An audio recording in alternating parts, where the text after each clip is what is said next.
Good morning, good afternoon, good evening, ladies and gentlemen. Thank you for tuning in for another episode of The Chosen, the podcast where we go behind the clergy and get to know the individual. I am your host, Carlin. Today's guest, I met this young man at the gas station. I was getting gas. He opened the door of his car. He started playing Christian rap music, and I started listening. Me and my wife were over there behind Tammy is behind the camera today. We were getting gas same time he was. He was playing Christian rap music, and I started listening to it. I said, listen. I said, man, is that you? He was like, nope, not yet. Bing! Light went off on the top of my head. I was all for it. At that point, I was all in. Ladies and gentlemen, please help me welcome Nate. Nice to meet you, sir. Hey, man, pleasure. Thanks for trusting me with this process, man. I really appreciate that. Definitely. We are complete strangers, and you showed up. Yes, sir. Oh, yeah, definitely. That's what's up. Ready. Yeah, you did. You can't stylish. Your brother can't stylish too, man. If I could zoom in on the shoes, I would. My brother is nice. Appreciate it. All praise. Appreciate it. Oh yeah. I asked Nate when we was getting gas. I said, "Hey man, did you ever think about getting interviewed?" And he said, "No, I never done it." I said, "But would you like to?" He said, "Yeah." I said, "We can come together and lift the name of Christ together." And he man of his word. His brother showed up, and I appreciate you, bro. Yes, sir, definitely. So tell us a little bit. I know nothing about you, bro. Tell me a little bit about you. So, long story short, extremely long story short. Okay, actually. all right. I've always been told I'm a good, upstanding cat. You know what I mean? Older people always tell me I'm a good guy and whatnot. And growing up, my mother, we moved a lot. Had a military family, so we moved from state to state. In Michigan, North Carolina, Georgia, Florida. My mother also spent time in England. Okay. Came back to the U.S. So that's childhood background. Understood. So as far as spirituality, grew up Christian. And one of the craziest things is, we all get to that certain age to where we have to decide. Okay, I'm a Christian, but am I really gonna follow this walk? Understood. As the scripture says, choose this day whom you'll serve. Yes, sir. And so I got to that point, and even as a child, before that even happened, I could always see into the spiritual realm. You know what I mean? So the Bible talks about how Joseph he had dreams and visions and whatnot. I was the same exact way. Okay. Joseph also had family members that were against him, but in the end we know that he came out.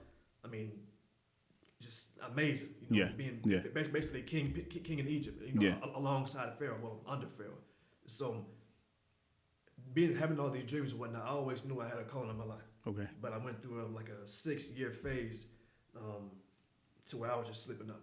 Okay. You know what I mean? So, we went from drugs, anything from coke, crack, heroin, pills, weed, alcohol, like anything you could think of. The bad relationships, the bad decisions. Constant bad decisions. And the whole time, throughout my life, I could always feel God calling me. Okay. I could always feel him, hear him. I could sense it. And even in my dreams, he would show me certain things. People who are against me, people who are for me, the things that I needed to do as far as music. Because I always wanted to be an actor growing up. Okay. It started out music production. I was into Twister. What's this other guy? Timberland. Timberland. He does music. Yeah. So that's what I wanted to do, and then I switched to acting. And then, like I said, that 6-year phase happened. We got into my early teens, 13, all the way up to about 21. So actually a little bit more than 6 years, but finally got to a point where I was like, okay, I'm done. I need to stop. Yeah. Because I almost died. I overdosed about 4 times. So wow. I was like, okay, clearly I'm here for a reason. Yeah, no doubt. It wasn't a prideful type of look on it, like, nothing can kill me. It was more of like, no, I know this is God keeping me alive. The human body can only withstand so much. Absolutely. So I was Absolutely. I was like, wow. I had a crazy childhood growing up. It was, for the most part, it was good, but because of being around certain places at the wrong time, certain things would happen. Okay. You know what I mean? So, when do I should start like this? It's trying to put everything in kind of a nutshell because it's so much that I got you. happened. Yeah. I just turned 30 in April, so from the time being a child all the way up to now, like it's a massive amount of things happened. So, but it's definitely been a ride. Wow. And Wow. learned a lot of lessons. Right now I'm getting into learning how to play the guitar. Okay. Literally beginning stages. I'm also most of my family, we all have gifted in singing. They're all in some type of music industry. You know what I mean? So me knowing that I would dabble into it growing up. I got on the way sing to songs or whatnot, and Fred Hammond, Yes. Kirk Franklin, Oh yeah. starting out, Commission, all types. Seven is my favorite gospel rapper. Okay. He's CHH, the whole Christian I got you. rap industry. Yeah. Yeah. So throughout that time frame, when you were even going into, you say you were 13. So even in that time frame, going into that, did you by at any chance ever see God's hand or feel that God's hand was off of you during that time frame? Because I know you said that even through that God was speaking to you, but sometimes like even in my day-to-day walk, I don't feel every day. I don't feel like, man, today don't feel the same as yesterday. You know what I'm saying? Oh yeah, definitely. That it would usually happen when I would start dabbling into like smoking weed. Okay. Because when you do that, as we know, you open yourself up spiritually. Right. So you give the enemy access, to you. So I could definitely feel that, and I could never really have fun like the rest of my friends were having fun because it felt fun at the time, but like I said, I could literally feel like it's like I could feel God's eyes just staring at me, like Okay. you're not supposed to be here. Yeah. Like, I could hear him speak to me spiritually, and I was like, man, why do I have to always be the odd one? Yeah. What I'm saying? And I couldn't tell my homies, so-called friends. Yeah. That what I was dealing with and stuff. I go home in dreams and or see things and dealing with angels and demons and stuff. Just constant spiritual warfare. Yeah. I know now that it was preparing me for what I'm ministry. Now that I'm in ministry now. But Okay. back then it was just like, bro, like what's going on? Yeah. So those were the times where I would feel his hand off me. But I knew he was protecting me because there were times where I should have gotten kidnapped, and I should have been shot up, Wow. should have been, because, and I was like, wow, like how did I even survive that? Yeah. I was like, yeah, that was the Most High's hand on me, but I did feel distant, Yeah. especially if I wasn't reading the Word enough. I would definitely feel distant, with like that departure, and that's like the worst feeling in the world, the worst feeling. I remember one dream I had a dream I went to hell, and I could feel the flames. To this day, I remember. This was years ago. And you imagine a young, early teens, a guy having, especially without a father figure. My mother basically taught me all the spiritual warfare stuff, how to deal with these things, pray against it, go on a fast, stuff like that. But every child needs a father in this life. No doubt. As we know. Absolutely. So not having that and having all these spiritual encounters and stuff, it was like, man, like, well, I got my mom, I love her and everything, but I need my dad. Me and him are good now, long story short. Okay. But not to get too far from the question, but that was when those things would happen. Okay. And like I said, it's the worst feeling. And going back to the hell dream, the same feeling I had, even feeling myself being on fire in the flames and having that warning from God let me know, like, okay, this is the route you're on. If you keep going this route, this is where you're gonna be at. Yeah. I realized that once I woke up from the dream, but just the most intense feeling was him not being there. It was worse than the flames and seeing the demons and the evil spirits, seeing Satan, the torment of being, literally torn apart. I mean, it was, extremely real. You know what I'm saying? So, but aside from all that, like I said, like you said, that feeling his hand off of me, that separation, that was worse than anything. Wow. Worse than anything. Wow. Like, Wow. I can laugh about it now, but at the time it was yeah, I can only imagine. I can only imagine. So when was the breaking point for you that said, was there a situation? Was there a moment? You said you had OD'd a few times. Yes. Jesus. You OD'd a few times. What was it that said, hey, come on, Nate, like this is it? It's funny because you would think after the first time that would be it. I mean, I was young and dumb. Still young now, of course, but younger and dumb. Like, I guess because I went through so much as a child, because there was a time when I was molested as a child too by my own family member. Oh, wow. I mean? So wow. That's what really triggered, me to basically turn me into a beast. And that's what drove me into the gang life and everything like that. So I believe that's why God had so much mercy on me, because he knew why I was doing these things. Yeah. And you end up developing a spirit of rejection because you were rejected as a child. You know what I mean? So once I got older and after overdosing so many times, but each time I overdosed, it felt like the last time. Okay. Every time I was like, okay, I'm done, Father. I want to stop smoking cigarettes. Yeah. I want to stop, snorting coke. Each time I stopped, it felt like I was so serious. I was done. Yeah. But after many times of flushing cigarettes down the toilet, getting rid of the drugs, I was just like, okay. It was literally like that one day. I don't remember what day it was, but it was just one day. Even after dealing with the crazy ex-girlfriends and stuff, I was like, okay, I'm done, Father. I was like, I'm tired. I'm tired. Yeah. I don't want nothing else. It's clearly none of these things are working. I want to do what you want me to do because you keep giving me these dreams. You keep showing me I'm going to be on stage one day and I'm going to be doing ministry of some sort, music, whatever it be. You keep showing me these things. Yeah. Before I could even imagine myself doing it. So that day came out, just okay, I'm done. And that's when it finally stopped. After all the times I prayed and stuff, and I was like, okay, God, I'm done. Yeah. It's like he knew I was serious at that moment. Yeah. More than any other moment in the past. That's when it finally stopped. And literally took the addictions, the fornication, running with the gangs, and it literally stopped. Everything around the same time period. Like it almost felt like it all happened in 1 month. Like it was just like just about cold turkey. Yeah. Done with everything. And stopped. My friends looked at me like I was crazy. It was like what, bro? Like you what you got? God, this what? I was like, yeah, bro, I'm done. Like no. Yeah, no. Yes. Now, I've asked a question before. Pastor David, the one you met on the way in. Oh, okay. I asked him this question.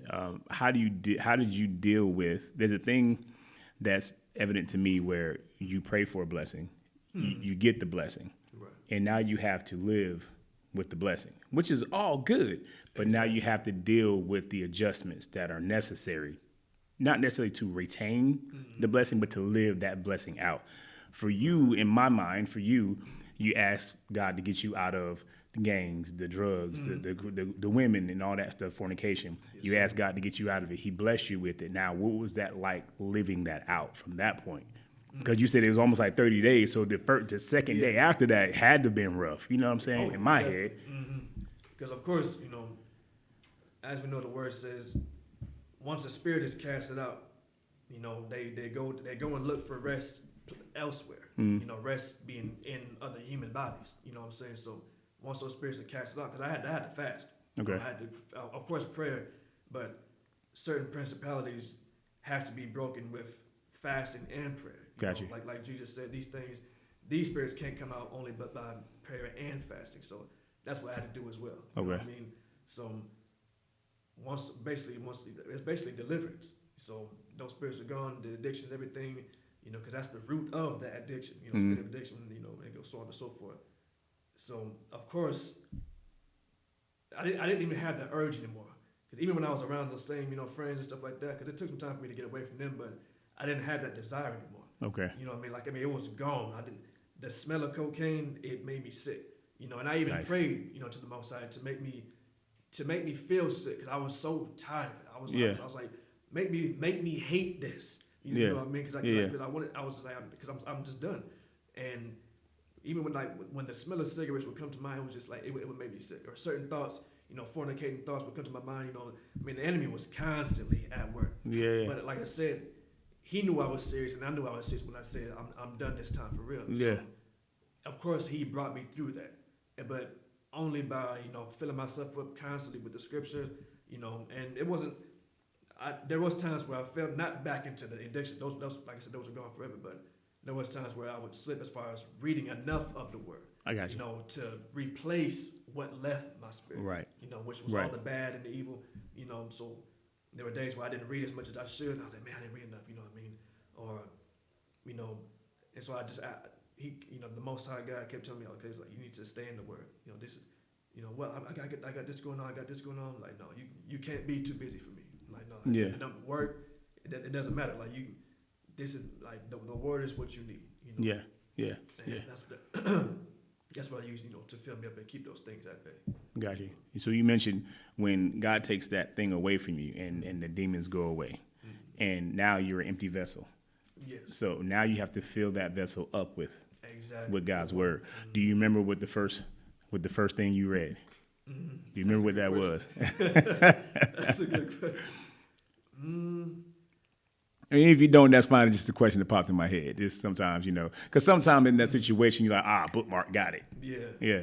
That's a good question. I would say probably Isaiah chapter 58, because that's where it talks about fasting. Gotcha. Isaiah chapter 58, I believe it's verse maybe 5 through 21, something like that. And that's where it shows you how to truly fast. So in that time period, learning how to fast, everything like that. I believe that was one of the most scriptures I kept on reading over and over again. I got on top you. of Proverbs. Proverbs is full of Proverbs. Exactly. Wisdom, bro. Full of, yes, sir. Absolutely. Wisdom.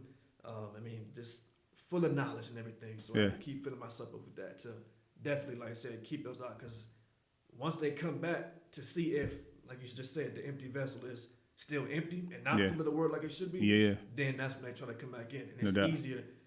I knew that it would make it easier for me to fall back into the cigarettes or the drugs, shrooms, like whatever it was that I was doing. So I was like, okay, this is. And then there were times where I could literally feel them test me.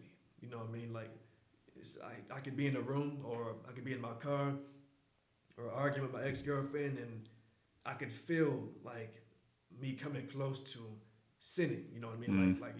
Because it's crazy. Because when you fast and everything like that, when you've been delivered, of course the enemy knows. He just saw what happened. Yeah. So he'll try to use somebody else that especially close to you. It's always, a lot of times it's the closest ones to you that the enemy will use to get at you. Yeah. If some stranger come up to you and curse at you or something, it's not gonna really affect you as much as your mother, your brother, your sister, absolutely. Your first cousin, your dad. You know what I mean? So you would use people like that, and it would be in ways you least expect too. Yeah. Try to catch you off guard. Oh, I believe it. I believe it. No, I really do. I really do. Yeah.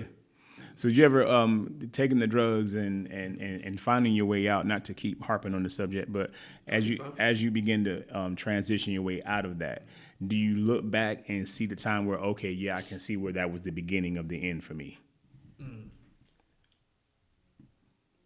Yeah, because I knew, because the dreams that I would have, like I said, it was like I described to you. It was that real. And there were various types of different dreams I would have, and it was so real that it did scare me into doing good. Okay. You know what I mean? So the more violent the dreams got, because I saw myself in caskets at times. I would see myself dead. Whoa. Of course it would trip me out. Because I said, this was in my younger years, but I was like, man, I could feel death on my shoulder. Like it literally felt like at any moment I was gonna die. And so that's what really was like, okay, well, I know if I make another mistake and get back with my ex-girlfriend for the 59th time, you know what I'm saying? Yeah. Just kept going back and forth. It would be the end of me. Yeah. I know if I snorted one more line of coke, it would be the enemy. I know if I smoked another cigarette, it would be the enemy. Like I knew all those things, it would just allow the enemy to just completely take me over. Yeah. And I've read about how the Bible talks about having a reprobate mind. And I was like, well, I definitely don't want that, because you may not ever come back from that. Yeah, no doubt. I mean, like people who sell out, sell their souls and stuff. I was like, nah, I don't want that. Once you get to that state, your mind, your soul, your intellect, your conscience, it's gone. It's gone. You don't even care anymore about what God thinks of you. Yeah, you know what I'm saying? That feeling I had of Him watching me and directing me, and me going this way, and Him saying, nope, you better stop right here, because one more step, that's gonna be it. Yeah. That would be all gone. No doubt. So I was like, okay. And so when I would look back, it would be times like that. You know what I'm saying? It could happen at any moment of the day where something strange would happen. I'd be like, or I'd be thinking back to, man, God saved me from that. Got into this car accident. I should have flown out the windshield. I didn't have a seatbelt on. You know what I'm saying? Think back to stuff like that, and I knew that would be the end. But like you said, when He would have His hand on me, I know that's what that was. Right. So I hope that answered the question. No, definitely did. Yeah. No, that's good. That's so good. When you found your way, I guess, quote unquote, looking through the clouds, and everything began to be clear. Not that it was easier at that moment for you, but when you begin to see yourself clear, when did music reintroduce itself to you? That's a good question too. I know I always had it in me since I was a child. Like I said, my dad's a singer. My uncle, he's in the music industry. My other uncle, they all sing. My cousin, they all sing. So that was always constantly on my mind. I got you. I was like, okay, well, when is it gonna be my turn? Because I need to do it. Like I said, I was so used to singing with songs and actually being able to impersonate kind of like how comedians do sometimes I when they got you. impersonate somebody. I got I you. would do that with my voice. Okay. You know what I'm saying? So, but I never actually practiced my own voice. You know, so I was like, okay, well, once I started doing that, I was like, well, I need to get back. I need to start getting back into that. So that was probably about a year ago. Okay. About a year ago, yeah. Because it came to my mind. Because my mother kept telling me, she was like, you need to sing in your own voice. Mm-hmm. You know, you need to. It's good you can sound like others and stuff, but you need to sing in your own voice. So I'd say about a year ago. You know, That's sometimes that's a journey of itself. It trying to find your own voice. Mm-hmm. And with that one, we're going to go ahead and take a pause for part 1, and we're going to come back with part 2. Is that okay? Okay. Awesome. Thanks for joining us, ladies and gentlemen. We'll be right back.